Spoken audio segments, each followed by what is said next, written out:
ಕವಿ ಚೆನ್ನ ಆತ್ಮದ ಕನ್ನಡಿ ಎಂಬ ಪುಸ್ತಕದಲ್ಲಿ ಬರೆದ ಸಾಲುಗಳಿವು.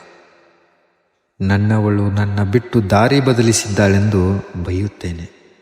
ಯಾವಾಗಲೂ ಒಮ್ಮೆ ಕರೆ ಹಾಯಿಸಿ ಗಂಡ ನಿನ್ನಂತಲ್ಲ ಕಣೋ, ಸಾಯೋ ವಿರಹದಲ್ಲೂ ಮೈ ಮೇಲೆ ರಾಕ್ಷಸನಾಗಿ ಎರಗುತ್ತಾನೆ ಎಂದು ಹೇಳಿದ ಮಾತು ಕೇಳಿ ಮರುಗುತ್ತೇನೆ. ಕೆಲವೊಮ್ಮೆ ಹುಡುಗರ ಮಾತು ಕೇಳಿ ಮೋಸಗಾತಿ ಎನ್ನುತ್ತೇನೆ. ಸತ್ತಿದ್ದೇನೆ ಗೆಳೆಯ, ಮನೆಯವರೇ ಎದೆ ಮೇಲೆ ಆಟವಾಡಿದ ಗಳಿಗೆಯಿಂದ. ಶತಮಾನ ಮುಗಿದರೂ ಸಿಗದು ಸ್ವಾತಂತ್ರ್ಯ ಕಾಮುಕ ಕಣ್ಣಿಂದ ಎಂದು ಹೇಳಿದ ಗೆಳತಿಯ ಮಾತು ನೆನಪಾಗಿ ಮೌನಿಯಾಗುತ್ತೇನೆ.